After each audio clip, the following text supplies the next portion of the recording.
Up a push to reevaluate property taxes in Jamestown. Hear their concerns next.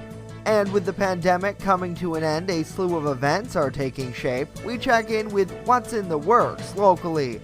Plus, State of the Union, President Biden is set to deliver his address tonight. We outline what's ahead. Live and on demand, this is WNY News Now. And thank you for joining us for WNY News Now. I'm Justin Gould. The latest local news is coming up, but first, let's get a check of our weather forecast. Chief Forecaster Dakota Hunter standing by at the top of our show today. And unlike yesterday, Dakota, it's kind of given me this dreary vibe weather-wise. Yeah, I mean, the clouds are kind of more sucked in today than they were yesterday. So we're not going to have as much sunshine as we did yesterday. You can see that from the Salamanca Skycam, and you can see the clouds starting to build on in. And we're going to see more clouds as we go through the afternoon hours, but there will be a chance for at least some light, wintry mix through the later part of the afternoon hours. 33 was the high yesterday, started the day at 26, 63 and 14 below are the records. Happy first day of March, by the way. Meteorological spring, even though spring doesn't arrive. Yes, spring officially doesn't arrive for about another week or two, but this is when we start keeping the records for the spring season. 41 to 48 today. Some limited sun peaks, light mixed rain or snow shower later in the day, and it will be breezy through the afternoon as well. But we do have a big warm-up coming our way towards the weekend. We will talk about it with that Ultimate Satellite Solutions 7-day forecast later on in the show, Justin. Yeah, happy first meteorological spring, Dakota. Thank you. Lawmakers in Jamestown voted to stop a property reevaluation, which the city council president says would have placed a burden on residents. Council President Tony Dole says that the timing wasn't right, with almost everyone struggling with rising inflation costs of gas, food, and pretty much everything. The reevaluation, Dole explains, could have led to a tax increase. Additionally, the process would have been expensive, costing the municipality anywhere from $285,000 to $685,000. In the future, the city might look to hire a temporary staff to use American Rescue funds to do the reevaluation in-house. The last reevaluation was done in 2006. At that time, it cost the city $1 million, which was funded courtesy New York State. And two former Jamestown City Council members are now serving on the Board of Public Utilities. The City Council approved Mayor Eddie Sundquist's appointments to the board Monday. Former Councilwoman at Large Tamu Graham Reinhardt and Ward 6 Councilman Tom Nelson, both Democrats, were appointed. Graham Reinhardt announced last year she was not seeking re-election in November, while Nelson lost his re-election bid to Republican and political newcomer Andrew Faulkner. The two are taking the seats formerly held by BPU Board Chairman Greg Rabb and member Jim Olson. In total, the board consists of 9 members, all residents of Jamestown. It's comprised of the mayor, who represents the president who's the president of the board, the director of public works, 2 council members, and 5 community members, each appointed by the mayor's office.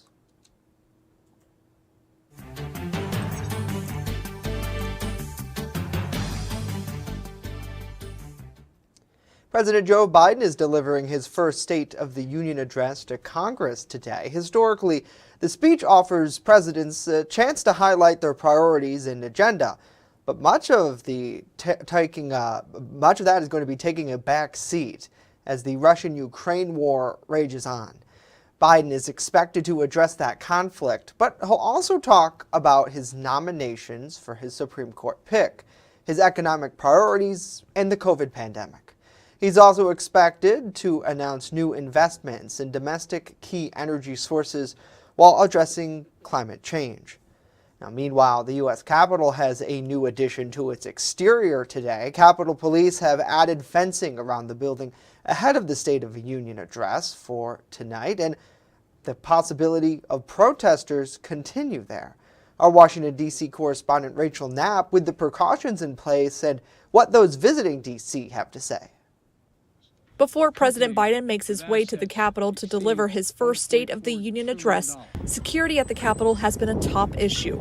There are reports of potential protests in a trucker convoy trying to make their way here to D.C. to protest against vaccine mandates. U.S. Capitol Police released a statement saying in part, in light of the upcoming State of the Union address and the possibility of demonstrations in the next couple of weeks, we have been working closely with our federal, state, and local law enforcement partners on a security plan to prevent any disruptions to the important work of Congress, adding that out of an abundance of caution, they are putting up a fence around the building. And as you get closer to the Capitol, you can't miss it. It's the same fence they used for months following the January 6th Capitol attack and during the Justice for J6 rally, where supporters of people arrested in the attack rallied outside the building. I think we heard once we got to Washington, D.C., it was going to be more limited, but we were disappointed. This family, visiting from Kentucky, says they're taking their grandson here for the first time, but are disappointed people are limited on where they can visit on the Capitol grounds. I'm sad because, all the grandchildren that she's brought, they've all been able to just walk through here and, do whatever they want. We've been coming for years, and it's just disappointing every time you come.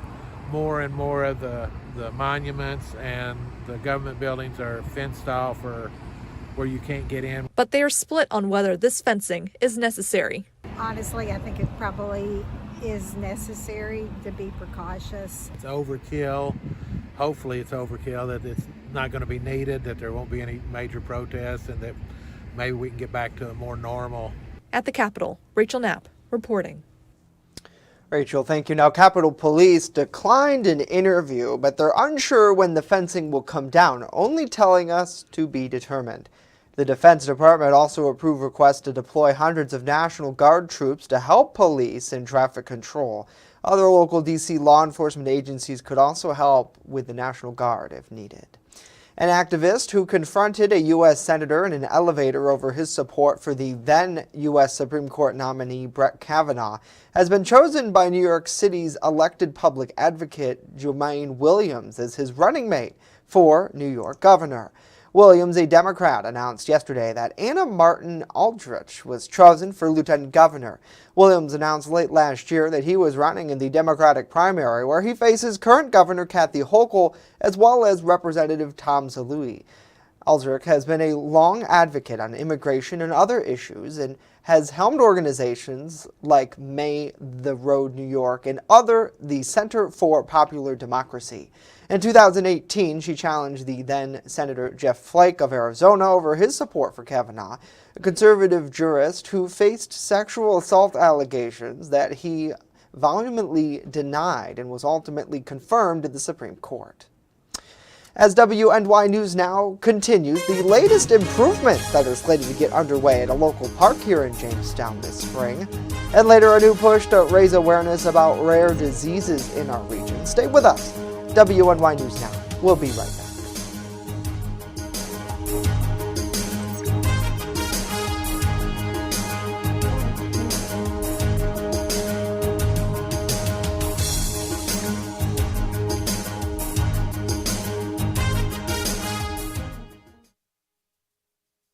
With coverage that matters. This is WNY News Now.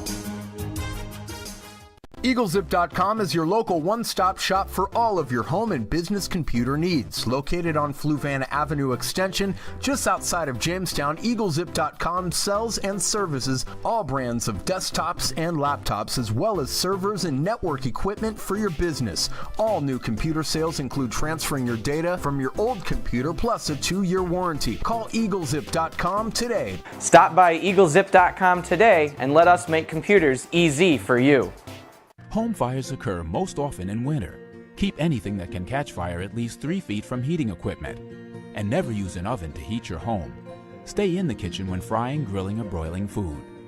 Turn space heaters off when you leave the room or go to bed.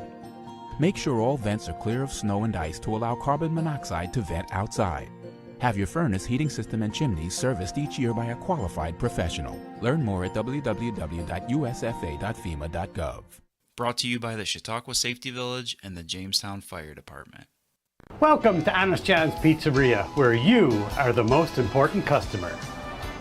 Everything from freshly made subs to the best of pizza and wings, Honest John's has it all. And don't forget the ice cream!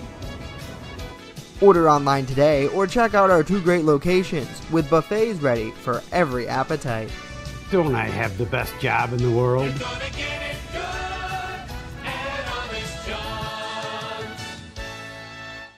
You're watching WNY News Now, where coverage comes first.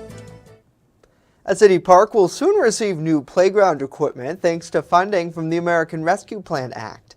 The Jamestown City Council voted unanimously last night to purchase new playground equipment for Nordstrom Park, located on Rosemead Avenue, worth $180,000.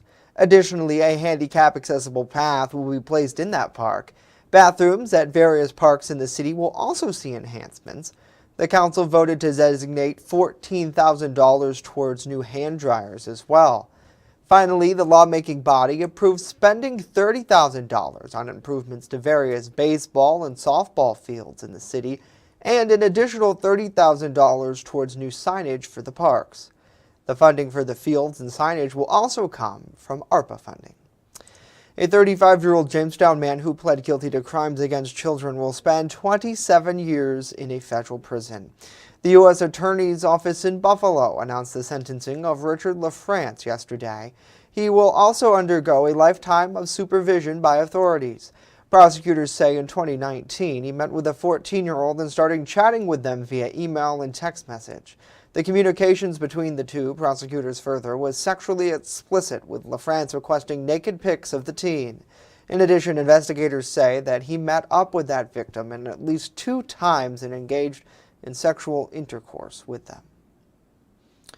Well, World Rare Disease Day, the annual event, raises awareness for the 300 million people living with a rare disease around the world.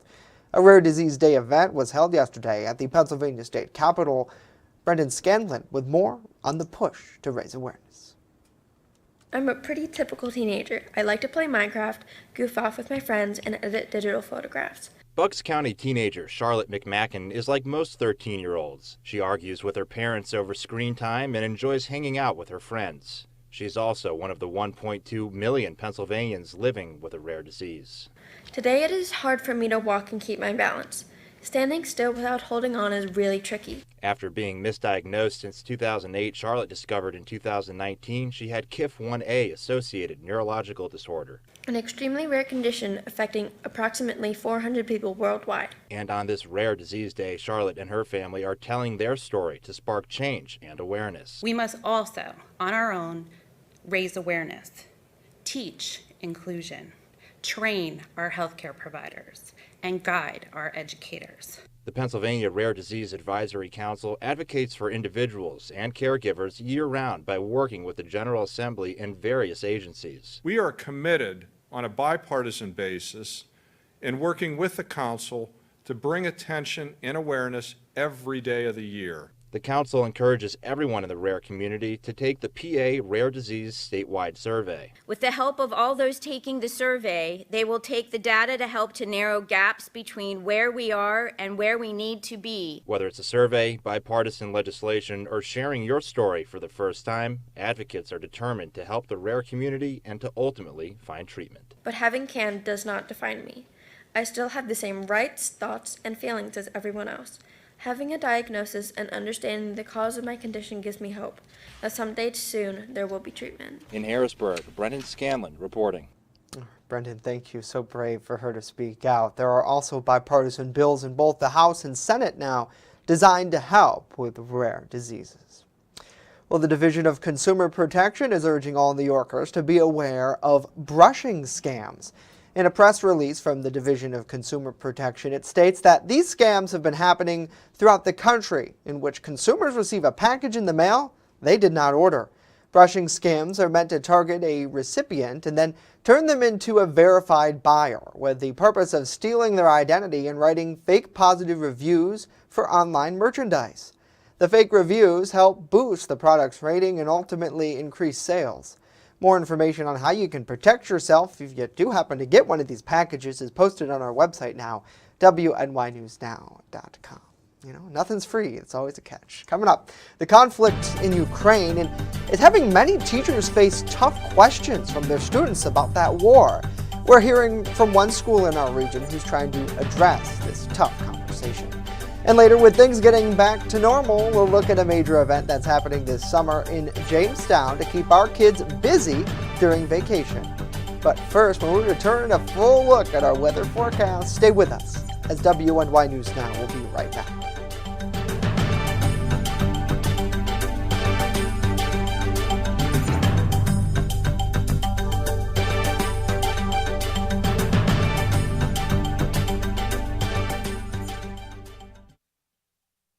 You're watching WNY News Now, your source for breaking news.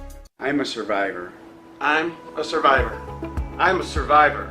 Testicular cancer is the leading form of cancer in men aged 15 to 35. 1 in 250 men will be diagnosed with testicular cancer. But 98% will survive if detected early. As a survivor, I believe early detection is the key. Learn how to do a testicular self-exam and other important facts about testicular cancer at oneball4tc.com. There's an old saying, there's no news in the newsroom. Well, it's true. The time I spend at the anchor desk is just part of my day. Most of our time is spent gathering stories in the community, stories that matter to you. We can't do it alone, and we need your help.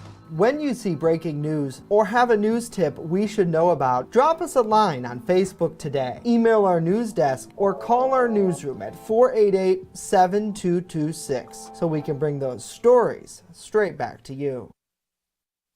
Remember when you were a kid, huddled around the television waiting for your school to close? Well, we don't get snow days. When winter weather hits, count on the First Defense Weather Team for a look into the future where the snow is headed next. Live radar showing you the scope of the storm. And real-time reports from the field.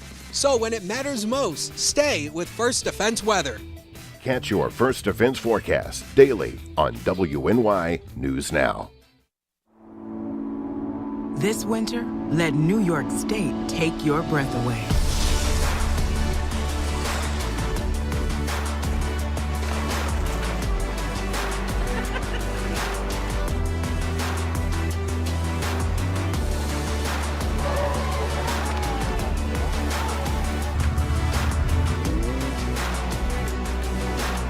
Come be a part of it. Plan your winter getaway at iloveny.com. With coverage that matters, this is WNY News Now. Fast, accurate, and everyday. First Defense Weather. There's an old saying, if it sounds too good to be true, it probably is. And here's something that's really cool here and now. The past several weeks, we've had these temperatures kind of going up and down, up and down. Well, we actually had some of the water level actually reach some of the tree stumps at the Audubon Center.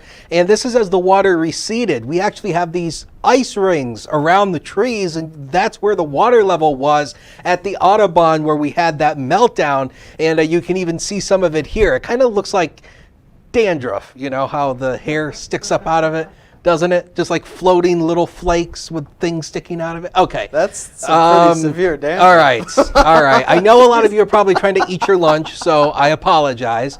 But let's move on to March, because we can have all kinds of weather in March. 23 to below zero was the coldest back in 1980. The warmest was back in 80, was 82, so back in 98. We've actually had almost 40 inches of snow before throughout the month of March. So anything can happen. Right now we're at 42, a mild day, but it is breezy. Southwest wind of 14, so the wind chill is at 35 degrees. Now the next thing we're keeping an eye on is another warm up coming, but the good news is this will not be as disastrous as the past two that we had. So, that's the good news. It's a gradual warm up here. 39 tomorrow. We're going up to 54 by Sunday. And the 6 to 10 day temperature outlook from the Climate Prediction Center kind of shows you that warmer air coming in across much of the East Coast. So, yeah, it's going to turn warmer again by the time we go into next week. Warm front is pushed north. That's why it's actually warmer today. But this is the next cold front that's going to drop into the region,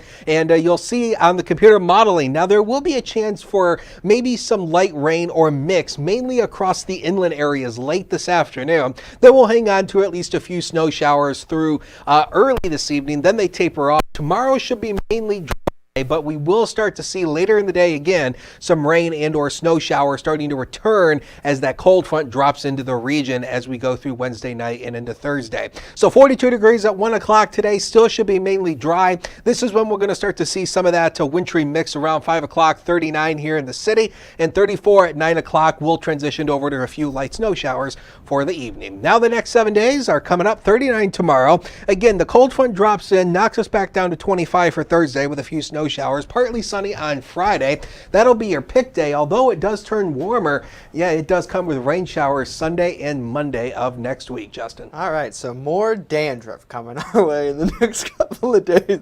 Dakota, thank you. I shouldn't have said anything. Off camera, if you don't know, we sometimes lose it when it comes to funny things like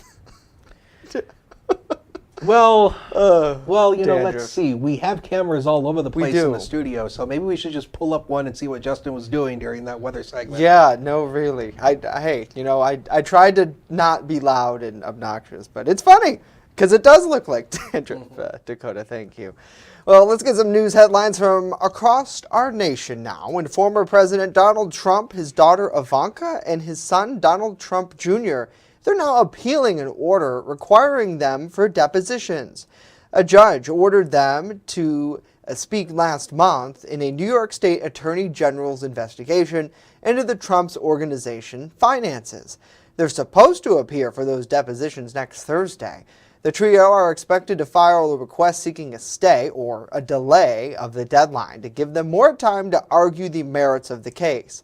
It comes just after two prosecutors in a separate investigation by the Manhattan District Attorney resigned last week. That's a criminal investigation, while the one brought by the state's Attorney General is civil. If the Trumps are forced to appear, it is likely they would plead the Fifth Amendment or not answer the questions.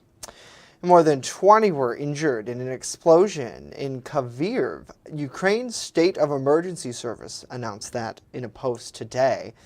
The large explosion destroyed a government building, according to videos of the incident posted by the Ukrainian Ministry of Foreign Affairs and the Ukrainian government officials. In a separate video, you see here, the head of the defense staff of that area showed the aftermath of the purported strike, including the inside of the building, which had been reduced to rubble. The Regional State Administration building houses local government offices there. It's located in Freedom Square, the main square and architectural landmark in that area. And after 2 years of history unfolding right before our eyes, it can be a lot to comprehend, especially for children. So we wanted to know how teachers are explaining the conflict in Russia and Ukraine to students. Erie News Now's Elspeth Meisner has the story. No amount of studying could have prepared kindergarten teacher Ariana Pickens for her first years as an educator. It's definitely a scary situation. It's something that, nothing could have prepared us for this. We just kind of have to take it one day at a time.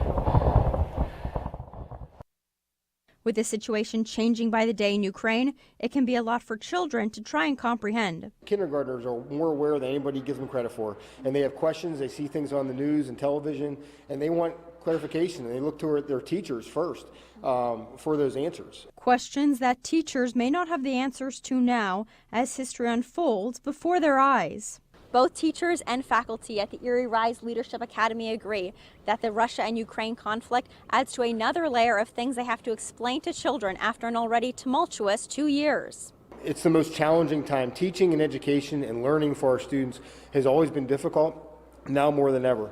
Between COVID and now the trauma with what's happening internationally, it's a traumatic time for everyone, and the social emotional support becomes so critical to our students. Pickens says even in the scary times, it's best for both students and teachers to do their best to remain positive. These issues that we're seeing right now in this world have been unprecedented and unpredictable, but I think us as a school have been doing such a great job with guiding our students in the right path in order to make sure they're staying positive regardless of all the maybe negativity that we're seeing in the world. Elspeth Meisner, Erie News Now. With coverage that matters, This is WNY News Now. How prepared is your family if a hurricane shows up at your doorstep, or a flood, or a blizzard? You can't just turn away a natural disaster. That's why it's important to go to ready.gov/plan now. It has the tools and tips you need to make an emergency plan with your family. So if disaster comes knocking, let's go. You'll be ready to help keep your family safe. It's just a pizza. Yes. Make a plan today.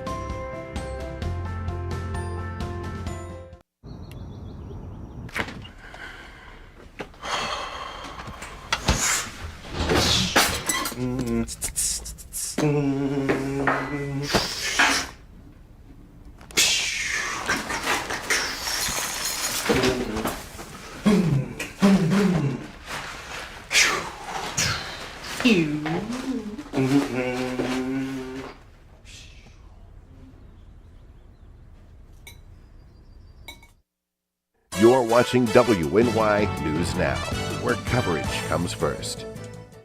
Well, residents and visitors to Jamestown have a lot to look forward to this year, with several family-friendly events already taking shape. Our Julia Grass is hearing from the organizer about what's in the works. Patrick Smeraldo, owner and director of Collaborative Children's Solutions, announced there will be 4 events held during the year, totaling up to 7 days and nights of entertainment and fireworks. Locations will always be in downtown Jamestown. We're trying to utilize some spaces down there and promote people coming to Jamestown, and more of a festival-like atmosphere for the rest of the year. The first event will be the End of Summer/Hello Summer Festival on June 24th. Smeraldo says it will be in 2 locations, downtown and by the local ballpark. From noon to 4, the event filled with children's activities will be downtown. Smeraldo hopes the event will encourage children to stay busy over the summer and get back to pre-pandemic activities and socialization. All of the agencies and clubs and service providers that hope to have children involved in their activities, for example, J Soccer, any Y summer camps, anything with schools related, that they're looking to gain a kid audience for the summer.